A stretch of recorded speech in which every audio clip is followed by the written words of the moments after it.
Assalamualaikum warahmatullahi wabarakatuh. Halo teman-teman, perkenalkan nama saya Andi Sinta Oktaviani dengan NIM 21090350064 dari kelas manajemen H 2021. Nah, di video kali ini saya akan membahas tentang ilmu manajemen. Seperti apa sih pengertian manajemen, bagaimana filosofi manajemen, sejarah manajemen, unsur-unsur bidang ilmu manajemen, asas-asas manajemen, serta apa saja yang termasuk dalam fungsi manajemen. Nah, langsung saja kita masuk ke pembahasan pertama, yaitu apa sih pengertian manajemen itu? Istilah manajemen yang digunakan pada saat ini berasal dari istilah bahasa Inggris, yaitu management. Di Indonesia hingga kini belum ada keseragaman dalam menerjemahkan istilah manajemen tersebut ke dalam bahasa Indonesia sendiri. Tetapi ada beberapa teknik ragam terjemahannya seperti kepemimpinan, ketetalaksanaan, kepengurusan, pembinaan, penguasaan, pengelolaan, dan manajemen sendiri. Dan hingga saat ini belum ada kesepakatan di antara para ahli maupun praktisi manajemen tentang batasan atau definisi manajemen sesungguhnya. Para penulis memberikan definisi menurut kebutuhan atau penekanan maksud masing-masing. Kemudian kita masuk ke pembahasan kedua, yaitu filosofi manajemen.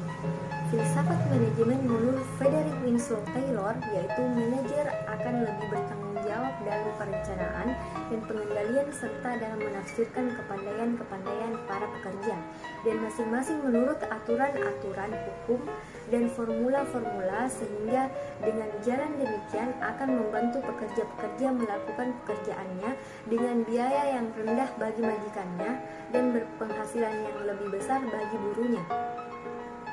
Masuk ke pembahasan ketiga, yakni sejarah manajemen. Bukti adanya manajemen telah ada jauh sebelum misalnya Indonesia merdeka. Salah satu bukti betapa manajemen telah ada adalah dengan adanya bukti piramida Mesir.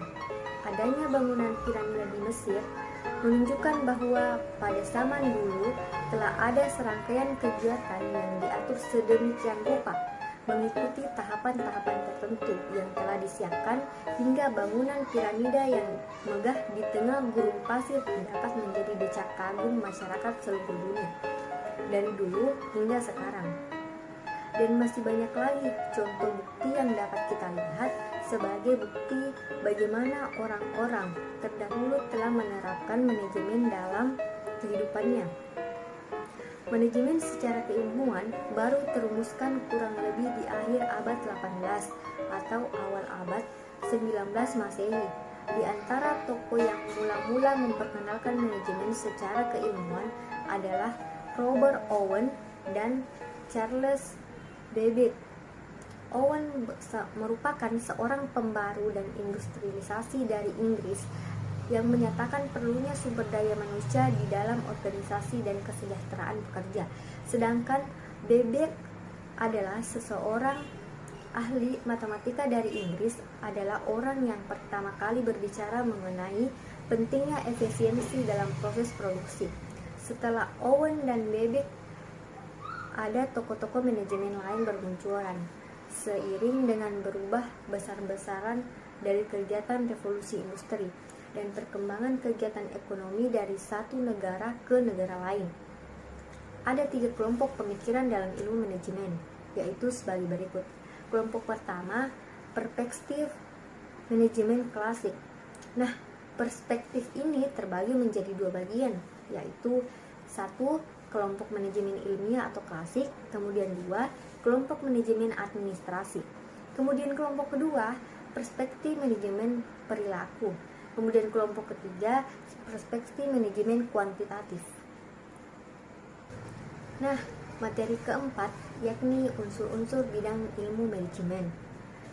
Ada beberapa unsur manajemen yang dipaparkan secara umum yang biasa disebut dengan 6M tambah 1, yang diantaranya yaitu 1.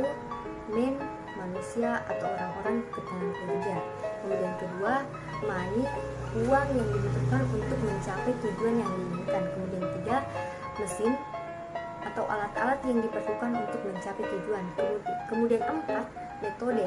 Metode adalah cara yang digunakan dalam usaha mencari tujuan. Kemudian kelima, material, bahan atau perlengkapan yang diperlukan untuk mencapai tujuan. 6, market, yaitu pasar untuk menjual output atau barang yang dihasilkan. Kemudian 7, informasi. Kemudian selanjutnya kita masuk ke materi kelima, yakni asas-asas manajemen. Menurut Henry Fayol, asas-asas manajemen terdiri dari pertama, pembagian kerja, kemudian kedua, wewenang dan tanggung jawab, kemudian ketiga, disiplin, kemudian keempat, kesatuan perintah, kelima, kesatuan pengarahan, 6, mengutamakan kepentingan organisasi di atas kepentingan diri sendiri, kemudian ketujuh, penggajian pegawai, kemudian ke-8, pemusatan, 9, hierarki atau tingkatan, 10, ketertiban, 11, keadilan dan kejujuran, 12, stabilitas kondisi karyawan, 13, prakasara atau inisiatif, kemudian 14, semangat kesatuan. Nah, pembahasan terakhir yaitu fungsi-fungsi manajemen. Ada beberapa ahli yang mengungkapkan tentang fungsi-fungsi manajemen, tetapi dapat disimpulkan bahwa ada 4 fungsi utama dalam manajemen, yakni 1, perencanaan atau planning, kemudian 2, pengorganisasian atau organisasi, kemudian ketiga, pengarahan atau actuating, directing, kemudian keempat, pengawasan atau controlling. Baiklah, itulah video penjelasan tentang ilmu manajemen dari saya. Lebih dan kurangnya mohon dimaafkan. Terima kasih. Wassalamualaikum warahmatullahi wabarakatuh.